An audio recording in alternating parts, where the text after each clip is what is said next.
안녕하세요. DJ 라니입니다. 오늘의 사연 시작해 보겠습니다.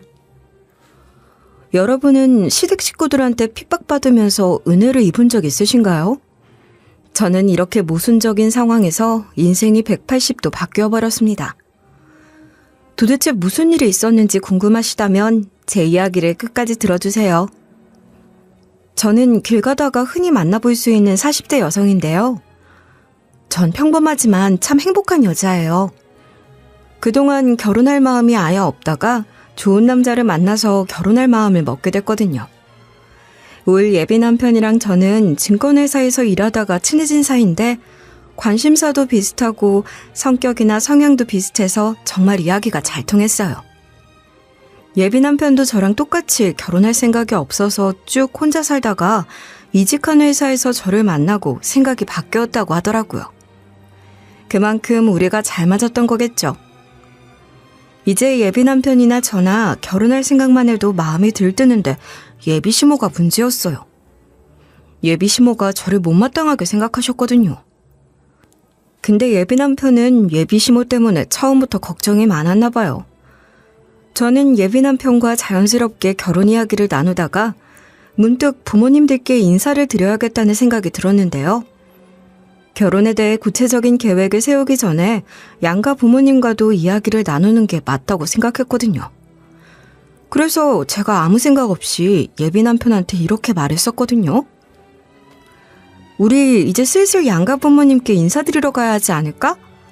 결혼 얘기도 나눈 지 꽤 됐으니까 결혼 허락 받으러 가는 게 나을 것 같아. 그런데 예비 남편이 제 말을 듣고 안색이 어두워지는 거예요.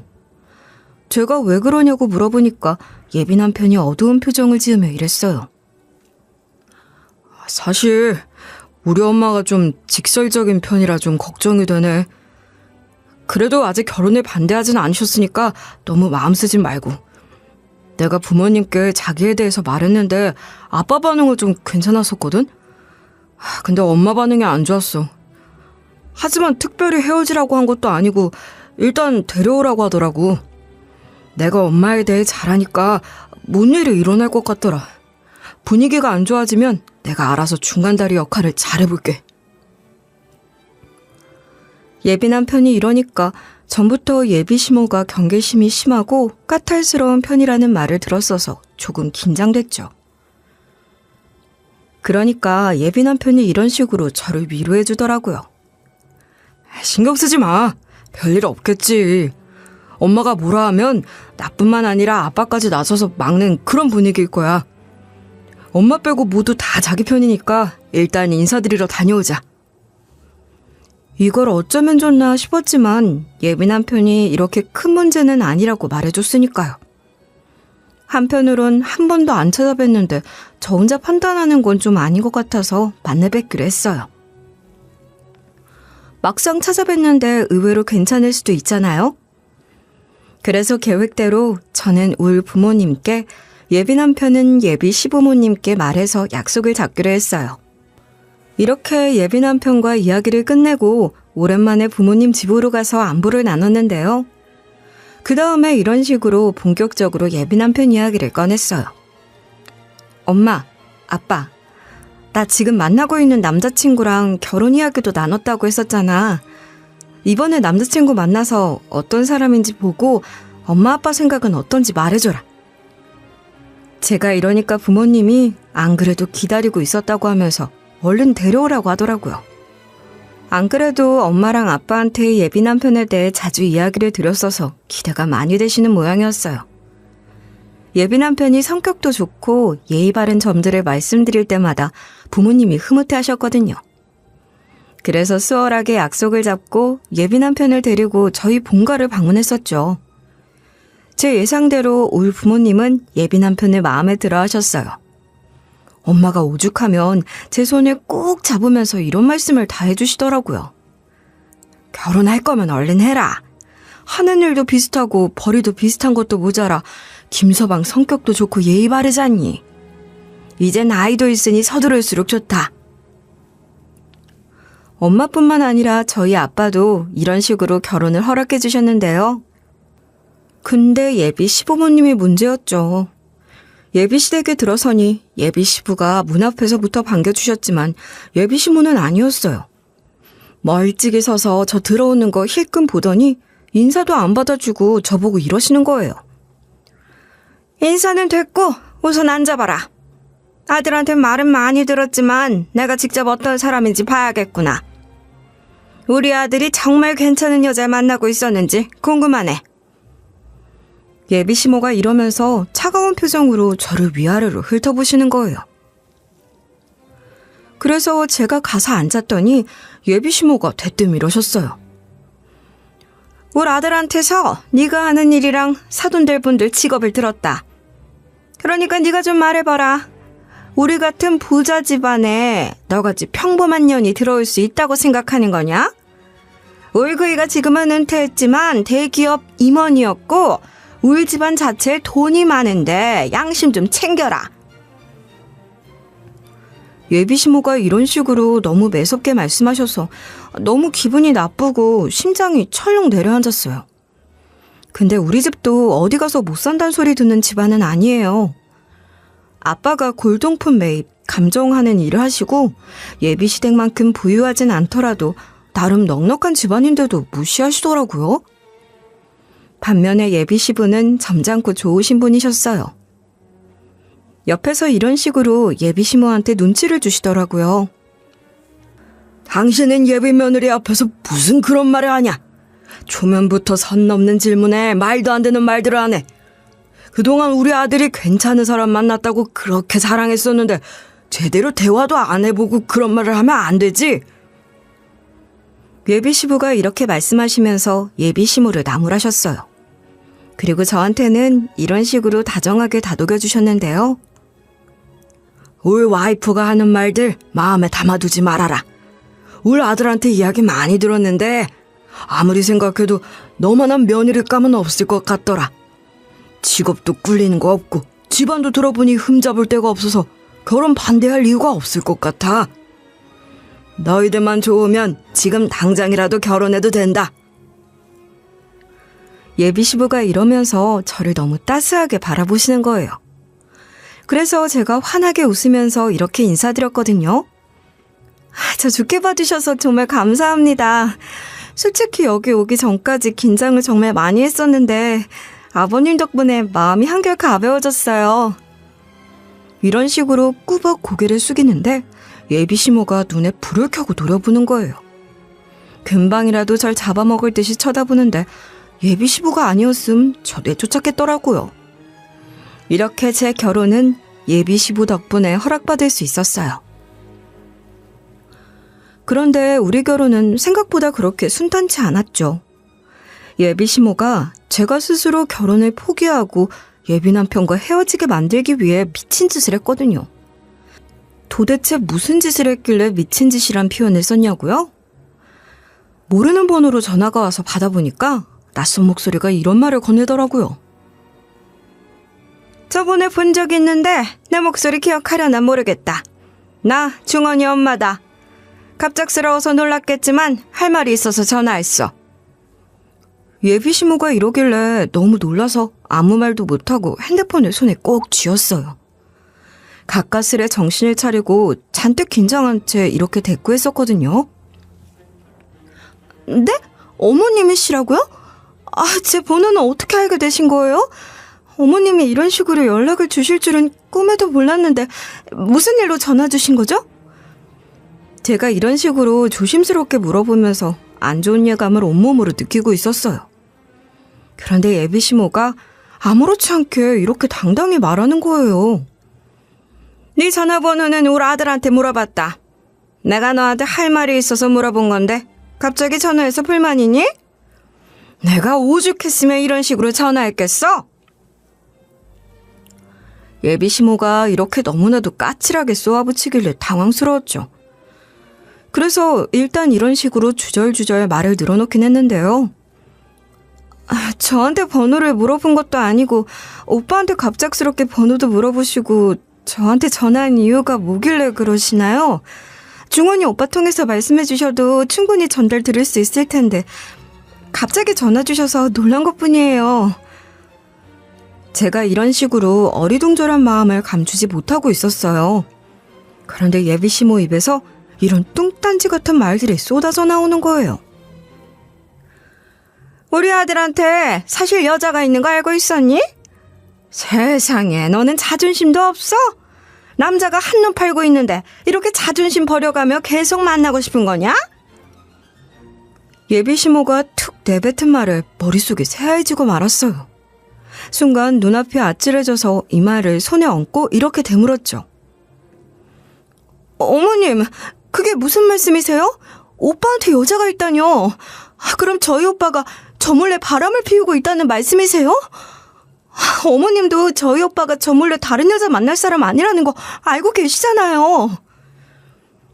제가 이러면서 도저히 받아들일 수 없는 충격적인 말이라고 했었거든요. 그니까 예비시모가 이런 식으로 단호하게 말씀하시는 거예요. 우리 아들이 너한테 말하기 미안해서 지금까지 숨기고 있었는데 자기가 말할 자신이 없다고 말해달라더라.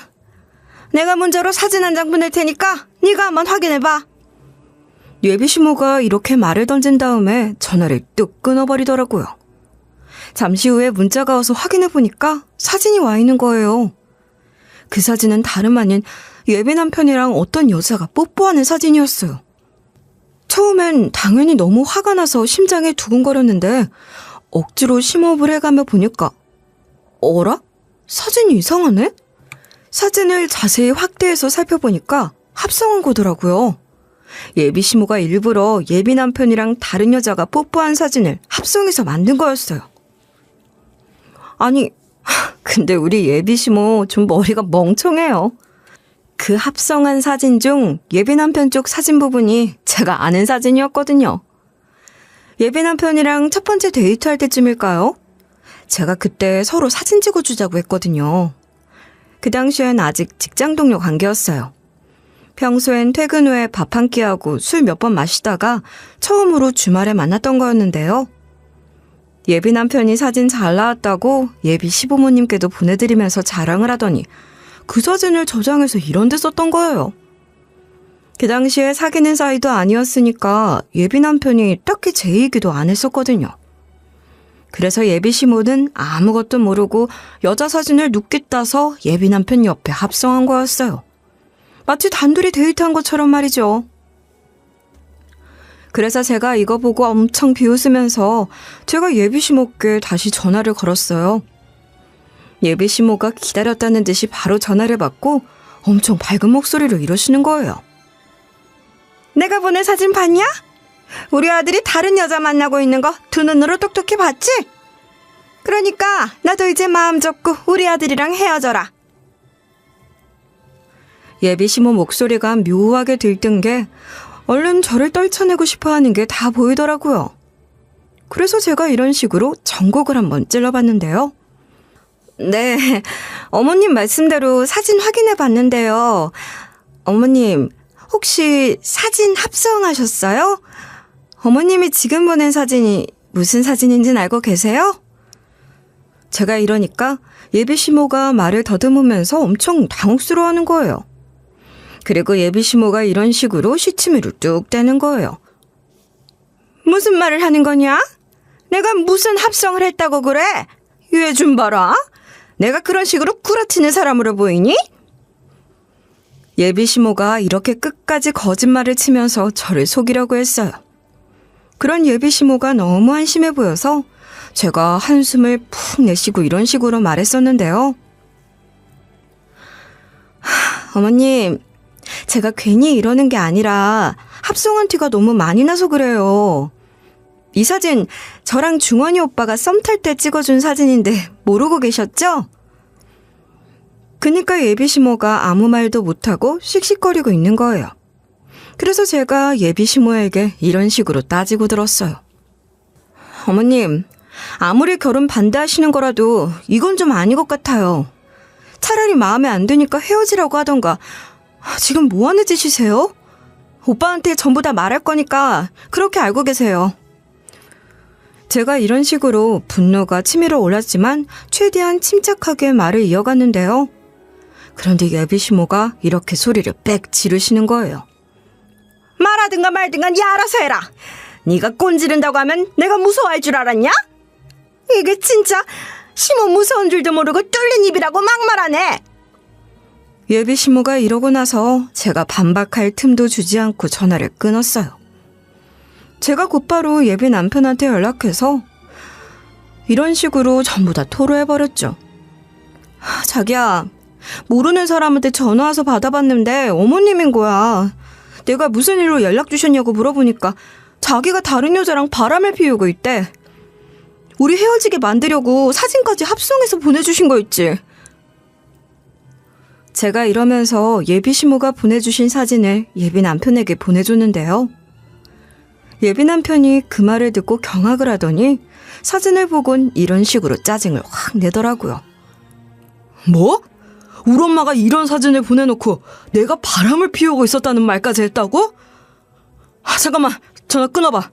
아무래도 엄마한테 한마디 해야겠어. 예비 남편이 이러길래 제가 전화를 끊고 기다리고 있었거든요. 몇 분 뒤에 띠링 알림음이 울리길래 핸드폰을 확인해봤더니 예비 남편한테서 이런 문자가 와 있는 거예요. 엄마랑 전화를 해봤는데 망신도 이런 망신이 없다. 자기 볼 면목이 없어서 전화도 못하겠어. 자기한테 너무 미안해. 엄마가 다시는 그러지 못하게끔 신신당부해놨으니까 앞으로 이런 일 없을 거야.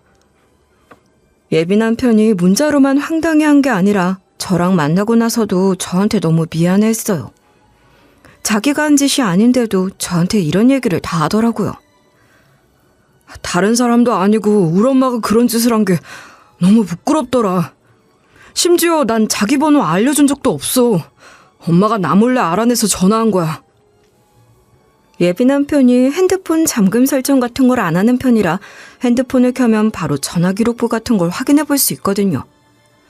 예비 남편이 저를 우울자기라고 저장해놨어서 저인 걸 알고 전화번호를 빼갔나 봐요. 제가 예비 남편한테서 자초지종을 전해 듣고 착잡한 표정으로 앉아있었거든요. 그니까 예비 남편이 따뜻한 손길로 제 어깨를 쓸어주면서 이러는 거예요. 엄마가 이런 짓을 했으니 나뿐만 아니라 아빠도 나서서 말리기로 했어. 그니까 만약에 엄마가 심한 말을 하거나 기분 나쁜 행동을 하면 나한테 꼭 말해. 알겠지? 이런 예비 남편과 예비 시부가 있었기 때문에 제가 계속해서 결혼을 포기하지 않고 할 생각을 하고 있었는데요. 그러다가 저희 예비 시부가 우리 가족의 일을 좀 도와주게 됐어요. 도대체 어쩌다가 예비 시부께 은혜를 잊게 됐냐고요? 어느 날 울 아빠가 모르는 사람한테 전화가 와서 받아봤대요. 근데 그 사람이 아빠한테 다짜고짜 이런 말을 했다는 거예요. 어르신, 예전에 제 회사에서 나온 건강기능식품을 구매한 게 있는데 왜 돈을 안 보내주시는 거예요? 그 돈 안 갚으면 소송 걸 거예요. 그러면서 울 아빠를 상대로 지급 명령을 내렸어요. 아빠한테서 이 말을 전해 듣고 도대체 무슨 일이 있었길래 그 사람이 지급 명령까지 보낸 거냐고 물어봤거든요. 아빠가 어렴풋이 뭔가 기억나는 듯 생각을 좀 해보더니 이러시더라고요. 아니, 내가 이제 나이도 먹고 워낙 오래전 일이라 뚜렷이 기억은 못하는데 양로원에 웬 젊은이들이 와서 갑자기 병에 든 걸 먹어보라고 했어. 시식해보라고 온 거니까 한 번만 맛보고 어떤지 말해달라고 하더라고. 아빠가 이러시길래 제가 먹어봤냐고 물어봤는데요. 그러니까 아빠가 뒷머리를 긁적이면서 이렇게 답변하시는 거예요. 그래, 그게 뭐 대단한 일은 아니니까 그냥 먹어봤지. 맛은 그다지 특별하지 않았어. 그냥 약간 쓴맛이 나는 정도였던 것 같아. 그래서 뭐라고 했냐면 이거 약간 쓴맛이 나네. 근데 먹을만 하긴 하네 그랬지. 내가 그러니까 그 젊은이들이 그 말을 듣고 고개를 끄덕이며 뭔가를 기록하더라고. 아빠가 이러셔서 그 사람들이 뭐를 기록했냐고 질문했죠. 그런데 아빠가 그 당시에는 그 젊은 놈들을 믿을 수밖에 없었다면서 이러시는 거예요. 인적사항을 물어보더라고. 성함이랑 전화번호가 어떻게 되냐고 물어보면서 조사에 참여했으니까 추첨을 통해 상품 같은 거 보내준다고 하더라. 그래서 내가 대충 내 이름이랑 전화번호를 알려주고 말았지. 그 후엔 뭐 별일 없었어. 그냥 몇 가지 더 물어보더니 가더라고. 아빠한테서 이 말만 전해 들었는데도 너무 이상하다고 대꾸했었는데요. 그러니까 아빠가 낯선 사람이 주는 걸 먹었으면 안 됐다고 하소연하면서 이러시는 거예요. 이거 먹고 기분이 어떤지, 속은 괜찮은지, 특별히 불편한 점은 없는지 그런 걸 물었지. 뭐 나쁜 건 없었으니까 괜찮다라고만 했어. 그리고 젊은 놈들이 조사가 전부 다 끝났다고 하면서 갑자기 자리를 뜨더라고. 그냥 가방 메고 어르신 오늘 도움 주셔서 감사합니다. 건강하세요. 그러면서 나갔어. 근데 이놈들이 뒤늦게 이런 사기를 칠 줄 몰랐네. 아빠가 이러시면서 그 당시만 해도 그놈들이 건강기능식품 맛이랑 인적사항을 대충 조사하고 가길래 진짜로 맛이 어떤지 테스트해보려고 왔구나 싶었다는 거예요. 그런데 그 일이 있고 몇 달이 한참 흐른 뒤에야 이렇게 우리를 공갈한 거죠. 사실 그 업자가 그전에도 계속해서 아빠한테 전화해서 이런 말을 했다는 거예요. 어르신, 제가 저번에 양로원 갔었는데 기억하시죠? 건강기능식품 드리면서 한번 먹어보라고 했잖아요. 그런데 그거 먹어봐놓고 돈을 안 주셨더라고요. 그 돈 지금 당장 보내주세요. 아빠가 이 전화를 받고 그 업자가 사기꾼인 걸 뒤늦게 깨달았대요. 뭐 이런 놈이 다 있나 싶어서 이런 식으로 언성을 높였다고 하더라고요. 뭐? 니들이 먹어보라고 해놓고 지금 와서 돈을 받아? 그럼 처음부터 돈을 달라고 하든가. 공짜인 것처럼 그냥 나눠줘 놓고 지금 무슨 소리 하는 거야? 난 돈 줄 생각 없으니까 콩밥 먹고 싶지 않으면 당장 이 번호 지워라. 아빠가 이렇게 소리를 지르고 전화를 확 끊어버렸대요. 근데 그 뒤로도 계속 돈 달라는 연락이 오더니 마지막엔 이런 전화를 받았다는 거예요. 어르신, 이런 식으로 전화 돌리고 저희 피하시면 고소할 수밖에 없어요. 300만 원을 청구하는 소송까지 갈 거니까 그렇게 하세요. 이 전화를 받고 나서야 아빠가 우리한테 무슨 일을 당했는지 실토하신 거예요. 근데 우리 예비 시부가 대기업 임원이라고 했잖아요. 퇴직하고 나서 로펌에서 자문위원도 하셔서 주변에 아는 변호사들도 많다고 많이 들었거든요. 그래서 제가 예비 남편한테 전화해서 이런 부탁을 해봤는데요. 자기야, 우리 아빠가 사기를 당한 것 같은데 아버님 도움 좀 받을 수 있을까? 저번에 자기한테 아버님이 대기업 임원이셔서 지인 중에 법조인이 많다고 들었거든. 제가 이러면서 아빠가 양로원에서 건강기능식품을 먹었다가 돈을 달라는 요구를 받았다고 했는데요. 예비 남편이 잠시 조용히 듣고만 있더니 이내 걱정스러운 목소리로 이렇게 대답했어요. 다른 사람도 아니고 장인어른이 그런 거면 당연히 도와줄 수 있지. 내가 아버지께 말씀드려볼게. 잠깐만 전화 끊어봐. 예비 남편이 이러길래 혼자서 어떻게 해야 할지 막막했는데 너무 고맙다고 했죠. 그리고 나서 예비 남편 말대로 전화를 끊고 연락이 오길 기다렸는데요. 시간이 더디게 흘러가는 것만 같아서 핸드폰을 쥔 채로 답장을 기다렸어요. 시간이 얼마나 지났을까? 핸드폰이 진동하며 문자가 도착한 거예요. 떨리는 손으로 핸드폰 화면을 확인해 보니 예비 남편이 이렇게 보낸 문자가 보였어요. 아버지가 흔쾌히 도와줄 테니까 만나자고 하셨어. 직접 만나서 이야기 나누자고 하시네. 친한 변호사님도 같이 오실 거니까 걱정 말고 편하게 와. 예비 남편이 보낸 문자를 읽자마자 가슴이 먹먹해졌어요. 이렇게 쉽게 도움을 받을 수 있다니 정말 감사한 마음뿐이었죠. 혼자서 어떻게든 해결하려고 하지 말고 도움받으려고 한 걸 다행으로 생각하며 약속 시간을 잡았는데요. 며칠 후 예비 남편과 함께 예비 시부를 만나러 갔어요. 약속 장소는 조용한 카페였고 들어가 보니 예비 시부께서 이미 자리에 앉아 계시는 거예요. 그 옆에는 변호사님도 함께 계시길래 잔뜩 긴장한 채로 인사를 드렸어요. 안녕하세요, 아버님. 이렇게 도움을 주셔서 정말 감사합니다. 변호사님도 아버님 친구분이라고 들었는데 이렇게 한 걸음에 달려와 주셔서 감사해요. 제가 고개를 숙이며 예비 시부 아니었으면 큰일 날 뻔했다고 이야기했는데요. 그러니까 예비 시부께서 부드러운 미소를 지으시면서 이러시는 거예요. 뭐 가족끼리 돕는 거지. 내가 이 친구 데려오기만 한 게 아니라 아예 선임을 해놨으니까 마음 놓고 있어. 내가 도울 수 있는 일이 있다면 언제든지 도울 테니 너무 걱정하지 말고 무슨 일이 있었는지 이야기해보거라. 예비 시부가 이러셔서 너무 감동이었는데 예비 남편까지 제 옆에 딱 붙어 앉아 있다가 저를 안심시키려는 듯 고개를 끄덕이고 있는 거예요. 그래서 저희가 지금 처한 상황을 이런 식으로 찬찬히 다시 설명해 드렸는데요. 저희 아빠가 양로원에 있었는데 젊은 사람들이 찾아와서 건강기능식품 시식을 시켜보고 인적사항을 적어갔다고 하시더라고요. 처음엔 그냥 단순한 시식 행사인 줄 알았는데 나중에 돈을 달라고 요구하고 고소까지 운운하고 있대요. 이외에도 구체적으로 그놈들이 무슨 말로 사기를 치려고 했는지 세세하게 이야기했는데요. 그런데 변호사님이 저희 이야기를 주의 깊게 들어보시고 이러시는 거예요. 증빙도 없고 청구 자체도 상당히 문제가 있어 보여서 전부와 같은 답변서를 대신 써드릴게요. 증빙을 제대로 내라 또는 이 청구는 소멸 후 완성된 것 같다는 내용을 써드릴 거니까 걱정하지 마세요. 변호사님이 이러시며 제대로 도움을 주겠다고 하면서 명함을 건네길래 받았는데요. 물론 제 명함도 전달드린 다음에 헤어졌어요. 몇 달 뒤에 예비 시부가 소개해준 변호사님이 이런 연락을 주시는 거예요. 동료 법조인한테 전화까지 해서 확인해 봤거든요. 법원이 그 채권자에게 좀 더 청구를 정리하라는 보정명령을 내렸는데 채권자가 제대로 대응을 안 하니 각하시켰다고 하더라고요.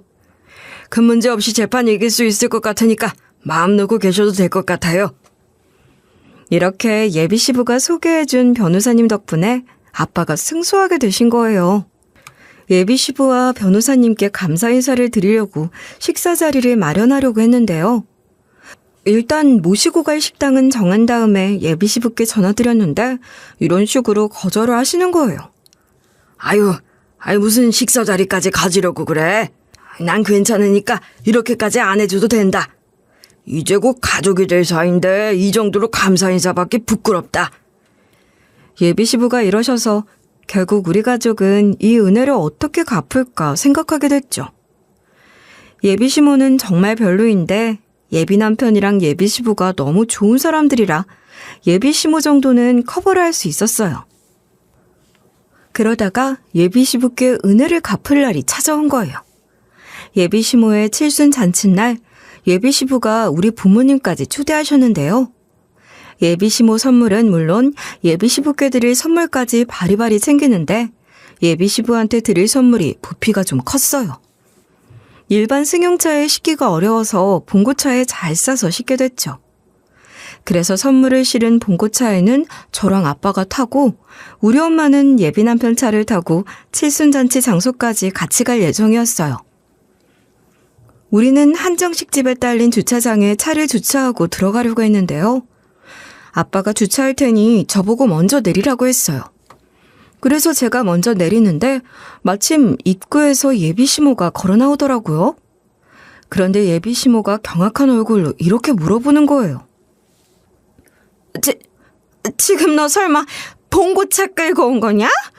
다른 사람 차도 아니고 이게 니들 차란 거지? 너희 집안 사람들은 봉고차 몰고 다니는 거니? 예비 시모가 저희를 보고 인사도 하지 않고 이러시길래 제가 그렇다고 했거든요. 그런데 예비 시모가 길길이 날뛰면서 이런 식으로 난리를 치기 시작했어요. 어떻게 저딴 똥차를 끌고 칠순잔치에 올 수 있냐? 다른 날도 아니고 내 칠순잔치 날에 내 손님들이 보면 어떡하라고 이런 차를 끌고 온 게야? 예비 시모가 이렇게 쪽팔린다고 발광을 떠는 바람에 헛웃음이 절로 나왔죠. 어머님 말씀에 뒤통수를 한 대 얻어맞은 것 같아서 멍하니 서 있다가 겨우 이렇게 맞받아쳤거든요. 어머님, 봉고차가 뭐 어떻다고 그러세요? 부피가 큰 선물이다 보니 봉고차 끌고 온 거예요. 이게 다 어머님 생각해서 이러고 온 건데 지금 뭐라고 하신 거예요? 제가 이러면서 예비 시모께 이런 분인지 몰랐다, 너무 실망스럽다고 했는데요. 예비 시모가 그러거나 말거나 이런 식으로 신경질을 부리시더라고요. 봉고차 안 했던 선물이야 빤하지. 네가 주는 선물 같은 거 필요 없으니 사람 우습게 만들지 말고 그냥 가라. 예비 시모가 이러는데 정말 기가 막히지 않나요? 그래서 제가 열받아서 이렇게 고함을 질렀어요. 어머님 칠순잔치는 솔직히 안 가도 되거든요. 근데 저희 아버님한테는 꼭 드려야 할 선물이 있으니 그거는 드리고 갈 거예요. 제가 이러니까 예비 시모가 제 앞을 가로막는 거예요. 그래서 제가 재빨리 발걸음을 옮겨서 피해가려고 하니까 예비 시모가 이러시는 거 있죠? 들어오지 말라고 했다. 안 그래도 너나 니네 집안 사람들이나 죄다 마음에 안 들었는데 잘 됐어. 이참에 아예 싹을 잘라버려야겠다. 예비 시모가 이런 식으로 역정을 내시면서 저를 밀쳐내시는 거예요.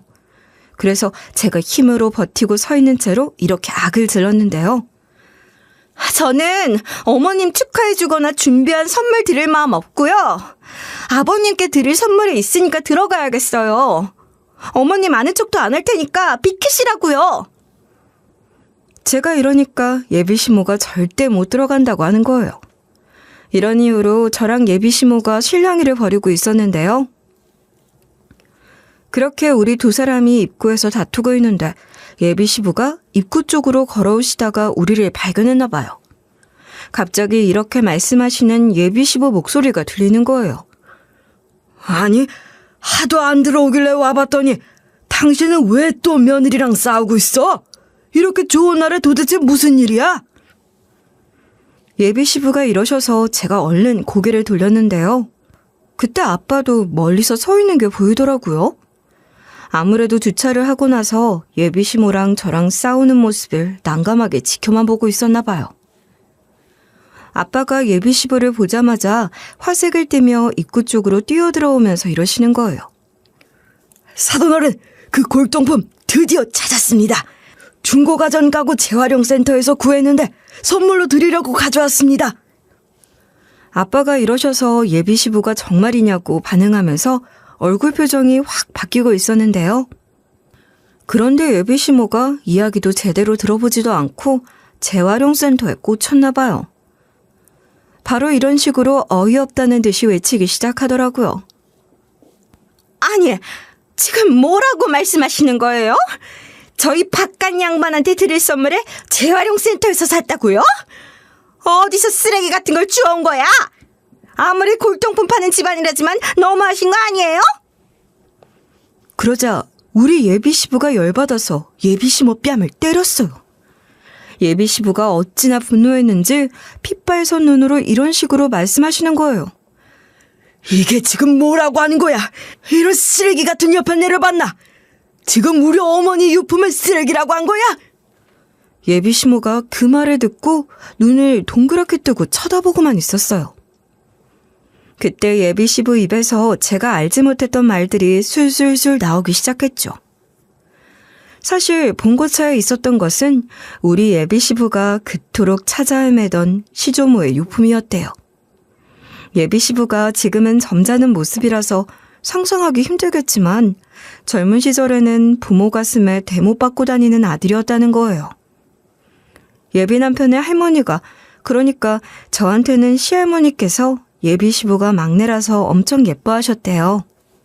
시할머니의 오빠가 시집갈 때 쓰라고 직접 만들어준 서랍장이 있었는데 그걸 줄 정도로 예비 시부를 엄청 아꼈다고 하더라고요. 그런데 예비 시부가 3살 때 예비 시할머니의 오빠가 세상을 떠났대요. 그러니까 하나뿐인 친오빠의 유품을 다른 자식들이 아닌 우리 예비 시부께 드릴 정도로 예비 시부를 정말 소중하게 생각하셨던 거죠. 예비 남편의 할머니는 사랑하는 아들이기 때문에 그 귀한 서랍장을 준 거였지만 철부지 우리 예비 시부는 자기 돈 필요한 일 있다면서 그걸 팔아넘긴 거였어요. 예비 시부가 머리가 참 똑똑해서 좀만 공부하면 상위권에서 놀고 그런 분이셨지만 친구들을 잘못 사귀어서 한때 공부를 아예 놨었다는 거예요. 그때 술, 담배는 기본으로 하고 무면허로 오토바이도 운전하고 다녔었는데 사고를 냈었대요. 그 당시에 속도를 별로 내지 않아서 찰과상 정도의 경미한 부상이었는데 사고를 당한 피해자가 예비 시부가 미성년자의 무면허인 걸 눈치챘었다고 하더라고요. 예비 시부의 친구분들이 나이가 어려서 눈치 없이 이렇게 속닥였다는 거예요. 네 면허도 없는데 어떡해. 니네 아버지가 알면 큰일 나는 거 아니야? 너네 아버지한테 저번처럼 내 핑계 대면 안 된다. 친구놈이 이러면서 예비 시부 옆구리를 쿡쿡 찔렀대요. 그때부터 피해자가 갑자기 드러눕더니 이런 소리를 짓거렸다고 하더라고요. 아, 나 죽겠다. 아이고, 아파라. 놀라서 아픈지도 모르고 있다가 이제 아프네. 니놈들 얼굴 낯짝 보아하니 미성년자인 것 같고 무면허일 것 뻔하다. 나도 한때 막 놀아서 니들이 사고 난 거 숨겨야 하는 거 다 알거든. 그러니까 합의금 퉁치자. 지금 병원비 안 주면 원래 절차대로 경찰에 신고해서 네 부모한테 연락 가게 할 거다. 교통사고 피해자가 갑자기 이러니 나이가 어렸던 예비 시부가 진땀을 흘렸다는 거예요. 예비 시부는 아버지, 그러니까 저한테는 시할아버지가 너무 무서워서 이래버렸대요. 저희 아버지가 알면 저 가만 안 둘 거예요. 제발 경찰에는 신고하지 말아주세요. 제가 지금은 돈이 없어서 그런데 시간을 좀만 주시면 금방 합의금 구해올게요. 예비 시부가 이러니까 그 피해자가 며칠만 딱 주겠다고 보내줬다고 하더라고요. 그래서 예비 시부가 시할머니의 서랍장을 팔아버리고 그 돈을 그놈한테 줘버린 거예요. 예비 시부가 그래놓고는 시할머니께는 이런 식으로 진실을 털어놓았대요. 엄마, 내가 무면허로 사고를 내서 서랍장을 판 돈을 줬으니 아버지한테는 말하지 말아줘. 만약에 아버지가 서랍장이 사라진 걸 알아채고 서랍장 어디 갔냐고 물어보면 엄마가 급전이 필요할까봐 팔아줬다고 해줘. 예비 시부가 이렇게 말하긴 무섭게 시할머니가 쓰러지셨다고 하더라고요. 그 당시 독립해서 따로 살고 있던 예비 시부는 몰랐지만 시할머니 몸 상태가 안 그래도 안 좋았는데 숨기고 있었대요. 결국 시할머니께서 몸져 눕게 됐고 그러다 세상을 떠나셨다는 거예요. 시할머니는 세상을 떠나면서도 너무나 애절하게 이런 말씀을 남기셨대요. 아들아, 그 서랍장을 꼭 다시 찾았으면 좋겠다. 내가 진짜 소중하게 생각하는 서랍장이야. 우리 오빠 유품이니 제발 다시 구해다 줘. 무슨 일이 있어도 그 서랍장만큼은 내 무덤까지 가져가고 싶었다. 예비 시부가 그 유언을 듣고서 펑펑 울면서 후회했다고 하더라고요. 그렇게 예비 시부는 골 때리고 부모 속썩이던 행동을 싹 다 청산하고 그 뒤로 다른 사람이 돼서 전처럼 열심히 성실히 일해서 좋은 대학에도 들어가고 대기업 임원까지 된 거예요. 예비 시부는 열심히 일하는 도중에도 시간이 날 때마다 사진을 들고 그 서랍장을 찾으러 다녔대요. 예비 시부가 집에서 찍은 사진이 있는데 그 사진에 시할머니가 소중하게 생각하던 서랍장도 찍혀 있었거든요. 제가 예비 남편한테서 그 말을 듣고 우리 아버지가 사기꾼한테 돈 뜯길 뻔한 걸 도와준 은혜를 갚으려고 했어요. 그래서 우리 가족들한테 예비 시부가 예전에 이런 일이 있어서 서랍장을 찾고 있다고 말했는데요. 그 뒤로 저뿐만 아니라 우리 가족들 전체가 서랍장을 찾아보려고 했는데 찾을 길이 없더라고요. 근데 오랫동안 못 찾고 있던 그 골동품을 골동품 전문가인 우리 아빠가 그걸 찾아준 거예요. 우리 아빠가 제 이야기를 듣고 예비 시부 찾아가서 도와드리겠다고 하고 사진 받아와서 전국을 돌아다니면서 열심히 그 서랍장을 찾아냈던 거죠. 하지만 눈치 없는 예비 시모가 쓰레기 가져왔냐고 난리를 치니까 열받은 예비 시부가 싸대기를 날려버린 거예요. 예비 시모는 어머니 유품이라는 소리를 듣자 그제야 안절부절 못하고 예비 시부는 우리가 준 유품을 보고 눈물을 흘리면서 기뻐하셨어요. 그래서 제가 예비 시모 꼴 받으라고 이런 식으로 농락을 해버렸죠. 아버님, 봉고차 타고 지금 당장 시댁에 가져다 놓을까요? 어차피 어머님이 저희 집안 보고 칠순잔치 참석하지 말랬거든요. 똥차 끌고 왔다고 하면서 저희를 아주 개무시하던데요. 제가 이렇게 예비 시모 때문에 쌓인 마음속 화를 표출해버렸는데요. 그러니까 예비시부가 획 몸을 돌려 예비시모에게서 등진 채로 이러시는 거예요. 그러자. 나도 이런 사람 칠순잔치에 참석할 생각 없다. 당신 혼자 칠순잔치 잘 즐기고 와. 우리는 다 같이 집으로 돌아가자. 그 말을 듣자마자 핸드폰을 꺼내서 엄마한테 연락을 했죠. 엄마가 전화를 받자마자 예비 남편도 바로 옆에 있는지 목소리가 들리더라고요. 그래서 제가 이런 식으로 속 시원하게 말해버리고 말았어요. 엄마, 어머님이 지금 시할머님 유품 가지고 쓰레기라고 쌍욕을 하셔서 지금 칠순잔치 자리 파토났거든? 한정식집 말고 시댁으로 와. 이렇게 전화를 끝냈는데 예비시부께서 예비시모가 무시하던 봉고차를 타고 가자고 하시는 거예요. 그러니까 예비시모가 저희 쪽으로 달려와서 이렇게 매달렸어요. 내가 잘못했다. 내가 아무것도 모르고 한 말인데 이렇게 갑자기 가려고 하는 게 어딨냐. 여보, 내가 말 실수한 거니까 제발 좀 봐줘. 내가 미안해. 진심으로 사과할 테니까 이러지 말자. 응? 예비시모가 이러든 말든 아무것도 안 들리는 척 봉고차에 올라탔는데요. 이때 예비시모가 봉고차 문을 못 닫게 꼭 붙잡은 채로 이런 식으로 사정하기 시작했어요. 여보, 난 그런 의도로 한 말 아니라니까. 내가 당신한테 온갖 정성을 다했는데 말 한마디에 이러는 건 좀 아니지. 예비시모가 이러면서 억울하다고 눈물을 쪄내고 있는 거예요. 하지만 다행히도 예비시부가 쉽게 넘어가지 않으셨어요. 예비시모가 우는 모습을 보고 피식 웃으시더니 이러시더라고요. 당신 하는 행동 보니까 난 대기업 다녀서 대우를 해줬던 거고 예비사도는 중산층 정도 되니까 무시하는 거 다 보이더라. 전부터 당신이 사람들 금 나누고 하대하는 거 볼 때마다 느낌이 쎄했는데 이제는 한계에 다다른 것 같아. 지금 당장 이혼은 아니더라도 따로 사는 거 생각해보자. 예비시부가 이러시고 나서 봉고차 문에서 손을 떼라고 했거든요. 그니까 예비시모가 사색이 된 채로 무릎을 꿇은 채로 예비시부를 붙잡으면서 이러는 거예요. 이혼이라니.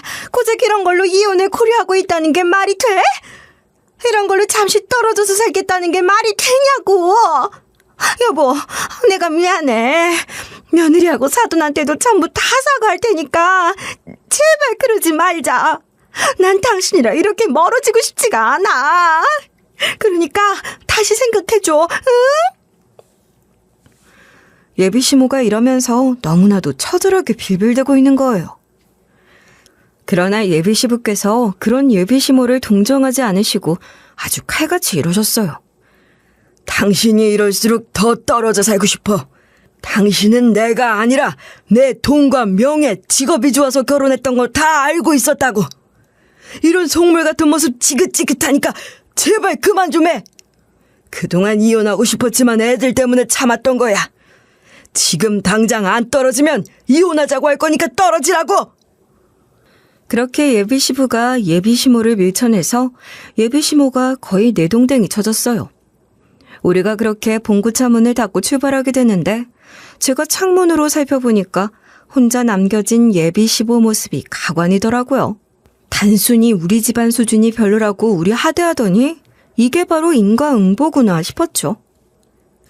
결국 칠순날 예비시모만 덜렁 남겨준 뒤로 어떻게 되는지 아세요?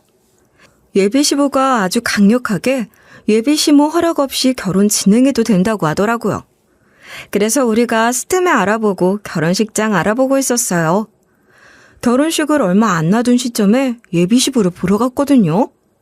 예비시부랑 이런저런 대화를 나누다가 어쩌다 예비시모 이야기가 나왔는데요. 그런데 예비시부께서 예비시모에 대해 이런 근황 소식을 알려주시는 거예요. 그동안 우리가 떨어져 지내고 있었잖아. 니들이 결혼 준비로 바쁘게 지내는 사이 결국 이혼 소송 걸어버렸다. 우리 며느리뿐만 아니라 예전부터 자잘하게 와이프가 사짜 직업 사람들 아니면 우습게 보고 명령질해대는 꼴을 계속 봤었거든. 내가 그러지 말라고 한마디 해도 와이프가 알겠다는 대답만 해놓고 그 사람들 뒷담하고 은근히 무시하는 걸 티내더라고. 그런 모습들을 보고 와이프가 그동안 착한 척 가식을 떨고 연기를 해왔던 걸 알고 결혼한 걸 후회하고 있었어. 그런데 칠순잔치 때 일이 결정타가 돼서 내가 이혼을 결심하게 된 거야. 어쩐지 예비 시부한테 전화가 왔더라고요. 보나마나 저한테 사과하면서 예비 시부 좀 설득해달라고 할 게 뻔해 보여서 그 전화를 무시했었거든요. 예비 시부모님께서 이혼 소송을 걸었다고 하니 두 번 다시 볼 일이 없을 줄 알았는데요. 드디어 고심해서 고른 결혼식장에서 근사한 웨딩드레스를 입고 신부 대기실에 들어가게 됐는데 시모가 들어온 거예요. 당연히 초대도 안 했을 텐데 왜 여기 있지? 싶었는데 시모가 저를 보자마자 제 손을 꼭 잡고 이런 식으로 사과를 하셨어요.